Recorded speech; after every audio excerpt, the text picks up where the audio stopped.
we're focused so much on treat that we don't allow people to die. Hello, welcome to Life by Misadventure. I'm your host, David, and today I'm having a conversation with Rachel Thomas. Rachel's been a nurse who has supported, what did you call it? Non-curative illnesses. Non-curative, I was going to say terminal, but I guess the term is non-curative illnesses for 26 years-ish. And she hosts another show that we produce. And I really, just in having conversations with Rachel over breakfast the other day, oddly enough, I really became interested in what her experience has been like working with terminal patients and patients who have a shortened life expectancy. I guess that might be one way to say it. And so I've got Rachel in the studio today. So good morning, Rachel. Morning, David. Nice to be here. Thank you. It's nice to have you on the other side of the table I know, for a change. It feels different, definitely. The light's on you today, not on me. I think let's just get straight into it. Mm-hmm. I think that's the best way. Is Yep. just get straight to the point. And I do have some notes here, so I might look down. But what do most people get wrong about death and dying until they have to actually see it and face it up close? Well, I think the major thing is in the UK, we don't talk about it. So it's a taboo subject. People seem to go through life thinking that they don't need to plan for the end of their life. We plan for birth and we celebrate birth, but nobody talks about death and dying.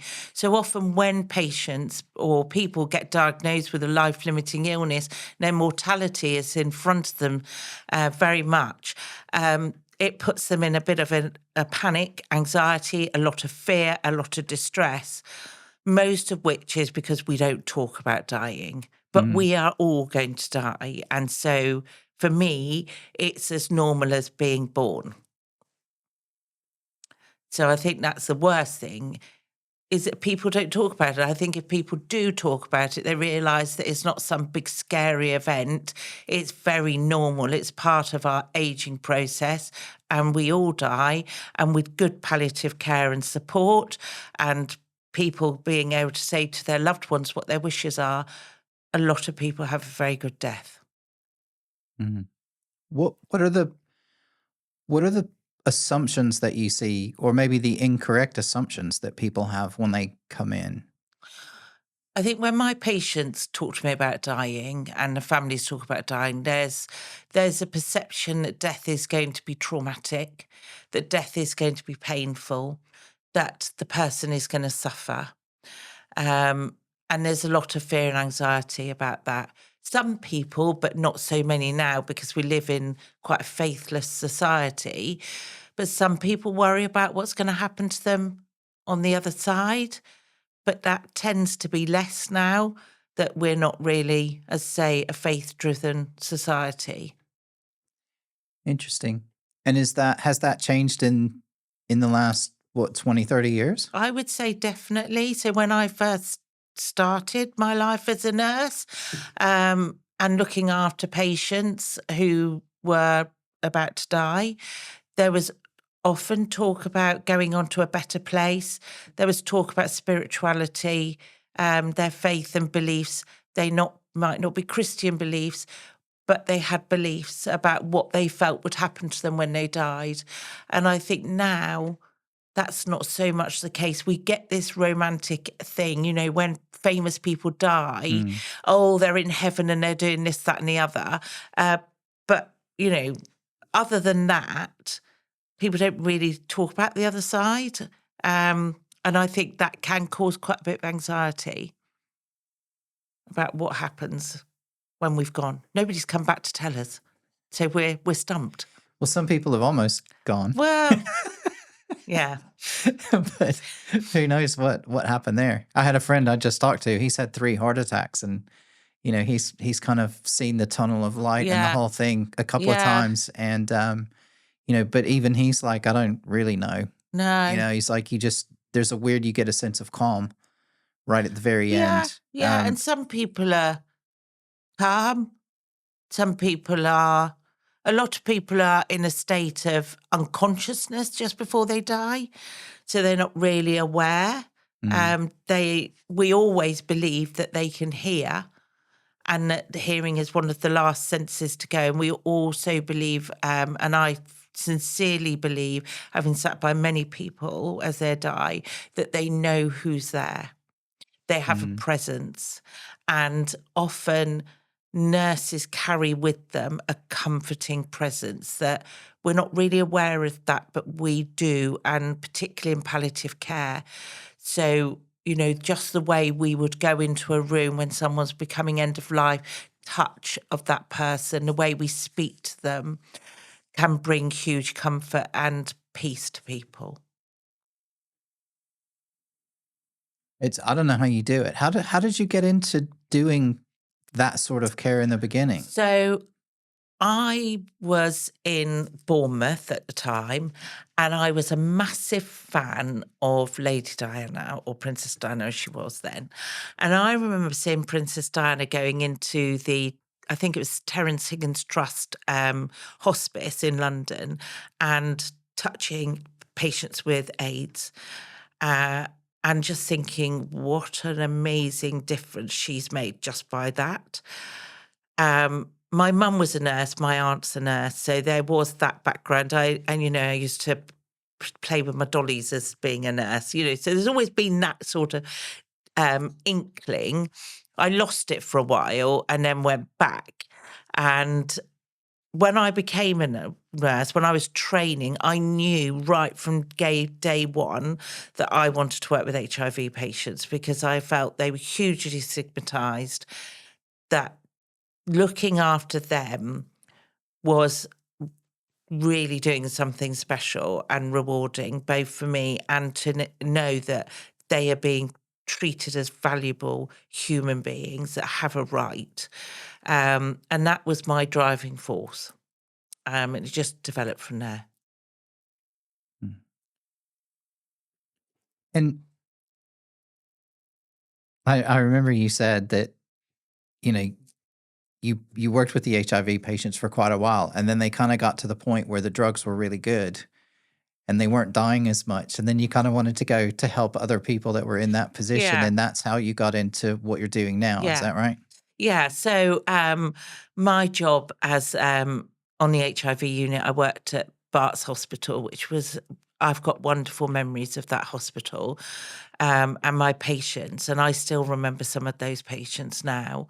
Um, but they brought drugs in, which is absolutely amazing. And it was even, they made one drug, so patients could take 1 or 2 tablets instead of 10, 12 tablets, Right. once or twice a day. They were back at work, they were living, they were out, they were having relationships. It was brilliant. And I thought, my job here is done. So I then got a job on a cancer ward um, at Guy's Hospital, and I found it very, very stressful. Not because of the patients. The patients were delightful, but because it was so frenetically busy, I didn't feel I could care for my patients in a safe manner. It did not feel safe in the whole time I was there. So I then left and got a job in a hospice, and that was brilliant. I felt so settled in that hospice. Um, it was a beautiful hospice in Clapham. Um, the care was exceptionally good, and I just thought, "Oh, this is lovely." But it's a hospice is environment, coming from a busy NHS environment in a major hospital, is quite a change, and I found that I was bored, because it was the same routine every day. You went in, you did the same things every day.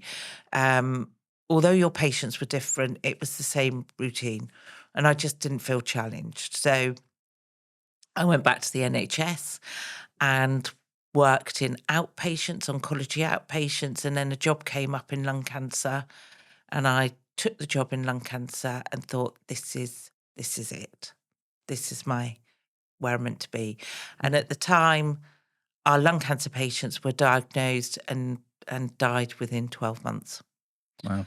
So I remember us having a whiteboard in the office. There were 3 of us, and we all had a whiteboard, and we wrote our patients up on that whiteboard, and it wasn't a big whiteboard. And I could cope with that whiteboard because so many people died that I never filled up my whiteboard. That's how quickly they were dying. Um, and it's very hard to deal with that, um, when you see hopelessness all around, really. But then with the introduction of new drugs, my whiteboard became so crowded, I had to go onto a spreadsheet, and then the spreadsheet turned into, like, between 3 of us, each of us probably had about 250 patients each. Wow. So, yeah. How do you like, what's that like when you go home at the end of the day, though? Particularly in the beginning. Now it's a lot longer, but in those early days, and maybe in the early days of sort of the HIV work as well, Mm. how do you how do you deal with that when you go home? What's that like? Well, it's exceptionally difficult, especially when you live on your own, because you go home to silence. Yeah. So it's very, very difficult. I would say it's far more difficult if you live on your own. When I worked on the HIV ward, I made friends with 2 brilliant people, Duncan and Kerry, and we all lived in blocks of flats next door to each other. So we used to have the most uproarious times because we worked on the same ward. We got it. We were Right. in it together. We shared experiences. We had just the best time in the flats. And also, we were very fortunate in the HIV ward because in those days, it was ring-fenced money. So the government gave money to the NHS that was specifically for HIV. So we had the best staffed ward in the whole hospital, literally the whole hospital. And we had a brilliant manager and a brilliant team of nurses that worked on that ward. There was huge camaraderie and we got each other through, and that was fundamental. When I worked at Guy's, there was 3 of us in the office, and again, you really rely on each other for support. You form very close bonds with your working colleagues. Mm. So it's, you would ring each other at home sometimes, you'd talk to each other, you'd message each other. We'd often sit in the office and one of us would have a weep and the other would be rushing around making tea, and then the other one would be giving you a hug. So it was a real team atmosphere. We worked with a fantastic group of doctors, and I think all of that makes life okay. If you don't have that, you're in a very bad place. I did, and I think a lot of nurses develop very, very bad shopping habits Right. because you just need that bit of joy every now and again. And so, doing your online shopping and thinking, oh, I've got a parcel coming this week. And I can remember one of the questions I was asked once at a study day was, how do you cope? And I said, at the time I worked at Guy's and there was a House of Fraser on the way home from work. And I literally said, well, over the bridge there's House of Fraser. Well, I'm often in there on the way home from work, particularly if you've had a very bad day. And also the fact that I lived a long way from hospital. So I left work with this huge load on my shoulders. And the more I got away from the hospital, the less the burden became. So by the time I got on the train and got home on the other side, the burden had diminished. I remember one of my friends lived in nursing accommodation right near the hospital, and she really mentally struggled, because she said, I feel like I can't get away. That's interesting. I mean, my experience is totally different. Obviously, I don't have the same level of stress as that, but I find the same thing, which is why I enjoy riding a motorcycle, for the same sort of reason that Yeah. when I leave work and I get on the bike at the end of the day, I have to completely focus on riding, and the longer I go, the more it pushes out Exactly. everything else. Yeah. And by the time I get home, I am much more relaxed and much more Yeah. chilled out, and am ready to kind of put the day down. So yeah, Yeah. it's interesting you'd say Yeah. that. Yeah. I think that's key for That's an unintended bonus of living far away from work. I would say probably one of the only bonuses from living far away from work. Yeah. Yeah. And it did help. And yeah, I think nurses that work in palliative care, we often carry a lot of burdens because we support so many people. And it's about working out ways of being able to set them down and put them to one side. And for each person is different. Mm. And kind of going back, and again, this whole conversation came off of just something that you said casually in conversation about this show that you were at recently in the last couple of weeks. And you said that you ran into someone that you had worked with a long time ago, and she recognized you. Mm, And you were kind of like, I think I kind of remember the face, but you mm, see so many people, yeah, sometimes it's difficult. yeah. But the feedback from her was quite nice, wasn't it? Oh, it was What really can you tell the emotional. story of what happened? Yeah, so I was at a lung cancer conference the other week, and I was sat down for breakfast in a hotel, and there was a lady sat on the table opposite, and she kept looking at me, and I'm thinking, I think I know her. I think I know her. And then she said, "Oh, are you Rachel?" And I said, "Yes." And she said, "Did you work at Guy's?" And I said, "Yeah." And she said, "When I got diagnosed with lung cancer, you were my nurse and you sat with me and you helped me and you explained everything that was going to happen to me going forward," she said, "and then you were just there." And I couldn't really remember her clearly, but it's, when somebody tells you you've had that kind of impact on their life, that's really emotional. I mean, I felt incredibly grateful that I was able to be that person for her. Um, but I think it's something as nurses I don't think we really think about it too much. We get beautiful cards from our patients telling us what we've meant to them. And I always used to say to patients, don't ever buy presents, write a card, because what you write in that card is worth so much more than a box of chocolates. And I've kept all my cards from all my patients I've still got in a box, every one of them, because the things that they wrote and the fact that you think, gosh, I was able to be that is just incredible. I don't think there's many jobs where you can be like that and make such a profound difference. Do you ever go back in the box and read the cards? Yeah, yeah, sometimes I do. Yeah, sometimes, not always, but sometimes. And I've got one card out at the moment from a family, and I looked after their dad. And I used to speak to the daughter a lot on the phone because she lived quite a way away. Um, so I'd chat to her a lot. And just offer her support and a listening ear. And they sent me the most lovely card. And I've still got that out. And sometimes, when you're having a really bad day and you think, gosh, I'm stressed out of my head, I don't know what I'm doing this for, just remembering that impact helps you carry on. Yeah, I bet. So when she said you sat with her and stuff, I assume that's a common thing in what you do now is a lot of your time is spent sitting with the patients Mm. and answering their questions and stuff. What's that like? Like not what does it feel like, but somebody goes in, they get a diagnosis, and then they kind of come out and then they want to talk to you. What are the kinds of things that they generally want to talk about? Well, a lot of them, and this is where it can be very difficult because a lot of them are very distressed Mm, because they've just been told they've got lung cancer mm, or mesothelioma. Some of them, I mean, all mesothelioma patients, but some lung cancer patients as well, there is no cure. So the burden of distress on that person when they come out, it can be very intense. Their families can also be with them and be very distressed. And so I think the common thing that we have as human beings is we want to make things better.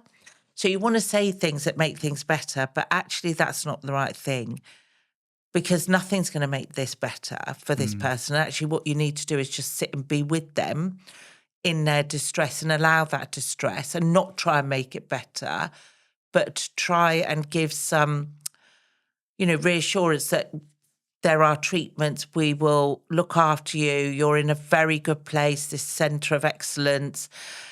They're very knowledgeable and there is some hope.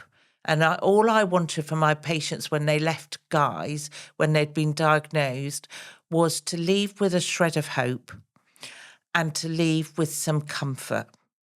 And then I would build on that then every time they came to clinic. But it used to worry me that these people, you'd give them this diagnosis, and because of where Guy's Hospital is, 99% of people will come on public transport. So you give them life-shattering news that changes their entire life, and then you wave them off out of clinic and tell them to get on the tube home. Yeah. And, and I often used to worry about that. And I can remember there was one chap, and he was my youngest mesothelioma patient, and he came with his partner, and we gave him, he was in a terrible state mentally. And when he left, he wasn't in a much better state. And I remember thinking, oh my gosh, he's got to try and get home. I hope he gets home safe. I hope he's all right, because I just worried about him and his safety. I rang him quite regularly until we got him some counselling. But yeah, I worry about that. How many patients come? Do a lot of patients come by themselves, or is there always family, or do most people have someone with them, or do a lot of them come on? I guess do a lot I of them think the come alone? majority come with someone. They kind of know in the build-up, so that it's not they've just suddenly turned up to hospital and got a diagnosis of lung cancer. They'll have been through CT scans, they'll have had a biopsy. They know they're coming for the results of that biopsy, so they will often bring someone. It's the people that come on their own usually are very vulnerable, because they're the ones that usually live on their own. So they're the ones that I would really pay attention to with follow-up calls after.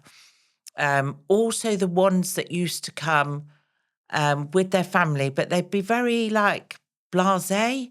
So, you tell them you've got lung cancer. Okay. And this is what we're going to do about it. Right. Okay. Any questions? No, not really. And I would worry about those, because I'd be thinking, well, are you so overwhelmed you can't actually think of any questions? Or I just don't understand how somebody can just take that news in their stride. But some do. Some genuinely do. But yeah, you meet all sorts. And one of the things, still is kind of thinking about this conversation as well, one of the things that that you covered on the last, I think, episode of the podcast for Breathe Strong, were, I think we were talking to the couples, and I can't remember who it was that said, but one of them made the comment that, they talk about most things, but then there's some things that they don't want to talk with their family about. And I assume that's where you kind of come in as well, as a Yeah. third party. And so I guess what I'm trying to get out of this, and for people who listen to this, is maybe if they're in this situation that if they're having these thoughts about these questions or these things, that they understand that this is common. It's not unusual. And these types of questions and them not wanting to talk to their family about it is not an unusual thing. Yeah. And do you know what I mean? And all of that is okay. Yeah, absolutely okay. I You think know, but what are those topics? What are the things that people don't generally want to talk about family with? And do you think they should? Well, I think everyone's individual. I think the most common is the future. What happens when there is no more treatment? What happens if there is no treatment full stop because they're not well enough? What's dying going to look like? What's going to happen to my loved ones when I've died? These are the things that people often won't talk to family about. They don't want to upset their family. So there's this big fear about, if I talk to my husband or wife about dying, they're going to start crying and they're going to be heartbroken, and that's my fault because I've done that to them. So there's all of that bound up. Whereas when they talk to me or they talk to a counsellor, it doesn't matter what they say. And because it's their space and they're in a place of safety and they can basically unburden. And I often say to people when we sit and talk to each other quietly, if you voice your fear, it becomes less scary. So actually saying your fear, I'm scared of, can be really helpful because, or write down your fear and look at it, because then it becomes less scary. But some people don't, they might not have access to counselling. They might not have access to a specialist nurse. They might not want to talk about these things in a clinic setting. So then they go for months until perhaps they meet a palliative care nurse who will gently bring these conversations in until they can have those conversations. And they may well be carrying that around for some time. And some of the triggers that patients' relatives would say to me that would make me think, hang on, something's going on here, is that the person would be very angry or their behaviour would change. And it may only be subtly, but the person they loved would pick up on it. And they'd tell me about it. And then I would try and get some time on my own with the person to explore that a bit more. And it's just about, some nurses have very good communication skills where they can tiptoe into conversations and draw people out without it being scary or overwhelming. And often family members, they don't have those skills. So, a lot of my families do want to talk to their loved ones about the future. What would you want? Would you want to go to hospital? Where do you want to die? Would you like to die at home or in a hospice? What do you want for your funeral? All these are really important questions that families may be thinking inside themselves and too scared to ask the person themselves in case they don't want to upset them. There's a common thing I come across as well from families is don't talk to him about death and dying. Don't give him any bad news. He's got to be hopeful. Don't do this, don't do that. And I'm thinking, well, who am I doing that for? Am I doing that for you or am I doing that for the patient? And often you're doing it for the family. And I really remember going to see one patient and we were talking and I said, would you like to talk about the future? And he said, yes, I would. I'd like to talk about what dying looks like. And his wife said, oh, no, we're nowhere near that. We don't need to be talking about that. And I said, but that's not your conversation, is it? This is his conversation. And this is what he would like to talk about. So I think we should have that conversation together so that you know what he wants and he's able to talk about what he wants. And so we went on to have that conversation. And actually, she was okay. There was tears, but she was okay. And at the end of it, I think she felt a lot better. And he certainly did. And I think that gets back to what you said in the beginning, which is, we don't talk about it in the West. It's not, do you know what I mean? In Exactly. other, particularly like, you think about third world countries and places like that where death is front and center all the time, and it is just another part of life. And I think, it's much more openly discussed. It doesn't mean that it's any less painful or, that you don't miss the people any less or anything, but it is much more matter of fact. Yeah. Yeah. And, it is kind of, I don't know how we've got so far away from that. Well, my view, and there's a doctor that I follow called Dr. Catherine Mannix, and she's like my guru on death and dying. I mean, that woman is just phenomenal. And she was saying, we're in this situation because we've medicalised death. So we're focused so much on treat, that we don't allow people to die. So therefore we don't talk about it because it's all focused on treatment, medical. We've got to do this. Well, do this. Even the alternative medications, it's all focused on being healthy, living longer.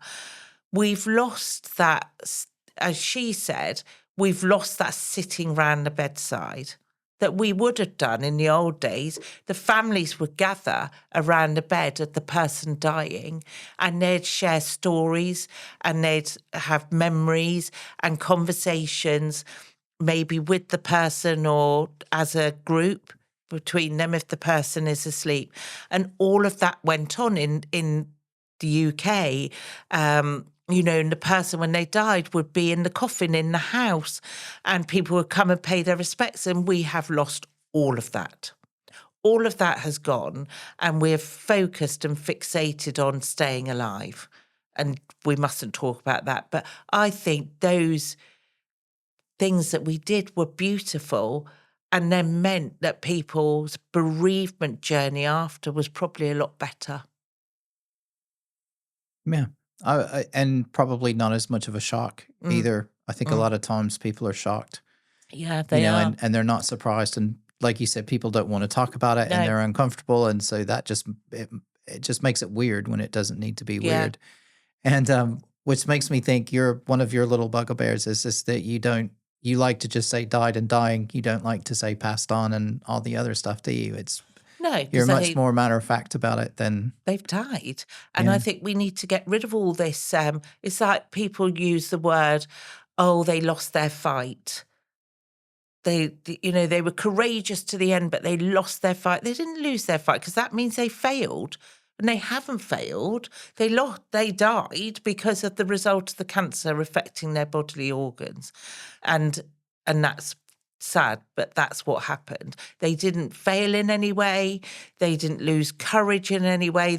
They were vibrant, beautiful people, and cancer affected their organs and they died. And so all these euphemisms that we use, like, you say to people, oh, they've passed away. Or, I had a doctor that would come up with all these lovely, fluffy sayings.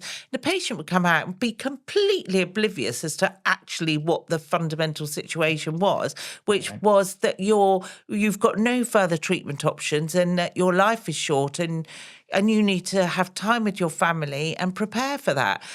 And they'd come out and say, oh, well, if we've got another few years, we'll be all right. And I'd be thinking, what?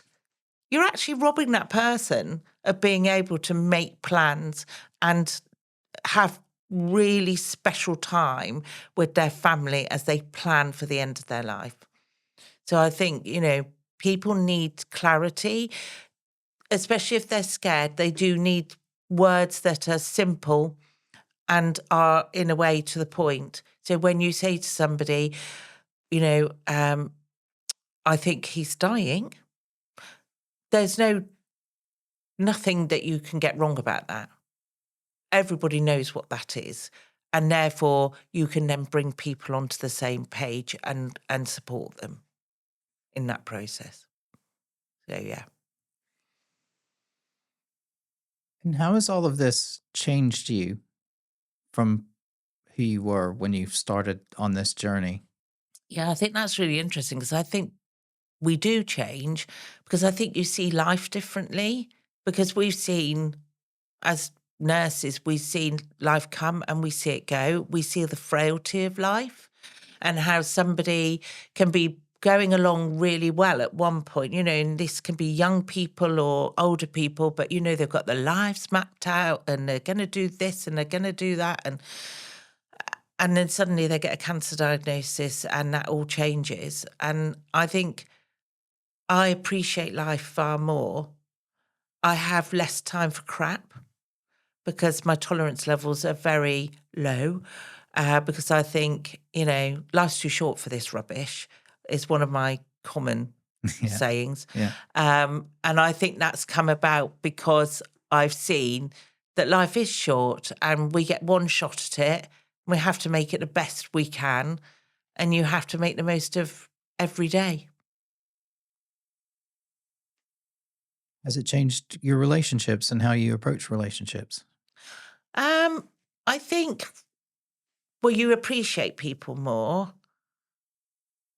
and you tell your friends that you love them. Not many people tell their friends or people they love them. But I've noticed among my nursing colleagues, we say it a lot to each other. Um, there's a real warmth and emotion there that's, we feel more comfortable in expressing our emotions and saying how we feel. that can work on the other side as well. If we're not happy about things, I think I'm better now at saying, I'm not happy about that. I don't want to do that because I'm aware that, time's short. So I think you get better, I think, at appreciating what's valuable in life and what actually is not really that important. Mm. Mm. So, what advice would you have for other people? Well, I would say that we need to start talking and planning for the end of our life.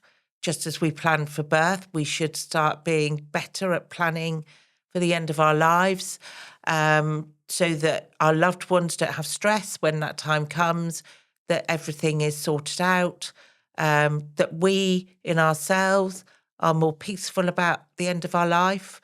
Um, Whether you've got a terminal diagnosis or not, or you're living with an incurable illness, I think planning and talking about it and making it part of a normal conversation can be really helpful in alleviating fear, distress, and anxiety. And just really appreciate your family. Don't fall out over silly things. It's not worth it.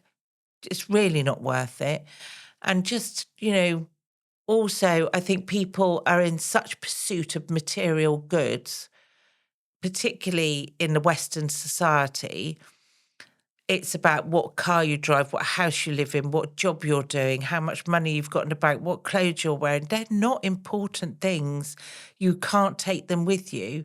What's far more important, I feel, is being a blessing to every person you come into contact with so that they can say, we're glad we met that person. We're glad that person was in our life and they made a difference to our life. And that can be in many different ways, but the small things that people do for each other, like this instance, for instance, my neighbour has been super helpful and supportive to me just this morning. Well, that's far more important to me than living in a fancy house and having money in the bank. Knowing that I've got people around me who are genuinely kind people makes the world a whole better place.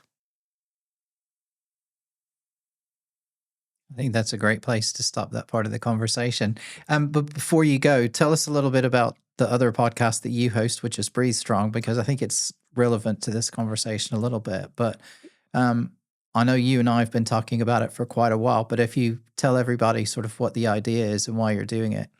Yeah, so I'm really proud of Breathe Strong. So Breathe Strong came about because I, as a nurse, feel that often patients' voices are not really heard, and yet this is happening to the patient. It should all be about the patient.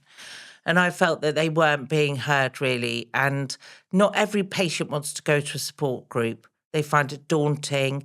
They've got treatments, they've got hospital appointments. They don't need to be going to a support group as well. So I thought if we had a podcast where we had people living with cancer talking to each other about living with cancer, that could potentially be very helpful and supportive and build a global community of people living with lung cancer and mesothelioma, but other cancers if they feel, other patients with other cancers if they feel that it's been helpful, come and join in.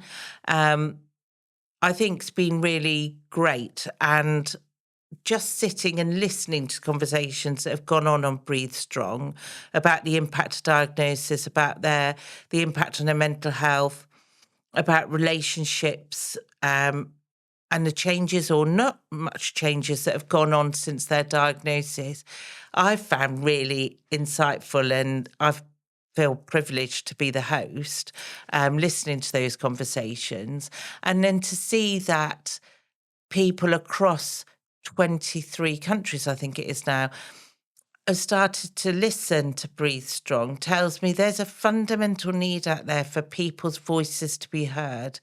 Often we're so focused on doing to cancer patients, PET scans, blood tests, treatments, do this, do that, surgery, blah, blah, blah, that the person becomes not a person, they're a patient. And actually, As one of our podcasters said, I'm not a patient. I'm Charlie, and I'm living with lung cancer. And so that's the whole ethos of of Breathe Strong, is that we want to bring a community together of people to share their experiences and get support. And like you said, I think one thing I've taken away from it, just producing and editing it and being there and listening to the conversations and around the people, is the positivity actually that's behind everyone. And it's quite a positive group that Mm, they have. But the other thing is that you know I think I can't remember who it was. I don't know. I won't name anyone, but someone made the comment and they said, people stopped inviting me to things because they mm, were like, "Oh, I don't know if she's going to be well enough, so mm. I just want to invite her." She's like, "Just invite me. Yeah, Invite me to everything." It's exactly. just like most of the time I can go. Yeah. And if I can't go because I don't feel well, that's fine. But I just detected a little note of, kind of people, and this is people trying to care, Mm, right? Like mhm, family and friends and stuff who don't know mm. what to do. And then they start thinking, "Oh, well, and I think it comes from a nice place. I know this is a little bit of a diversion, but it just came to mind. And, and they're trying to be nice and they're trying to be kind because they don't know what to do, because they don't know how to talk about it, because we don't talk about these things.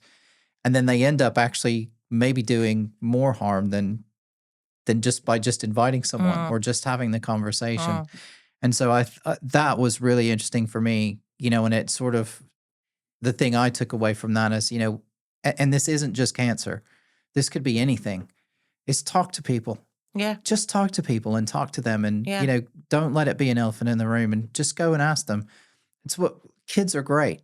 Little kids are great because they see people with maybe an obvious disability, or they're in a wheelchair or something. And there's nothing bad in it, but they're very curious and they'll just go up mm, and say, "Oh, why are you in a wheelchair?" mm, And they just ask really genuine questions. yeah. And I don't think anybody minds answering those, No, I you know. think, you know, um, actually it makes you feel seen. Not talking about it makes you feel a bit invisible. You're still there. The cancer hasn't changed who you are. You know, our one of our podcasters loves going to festivals and concerts.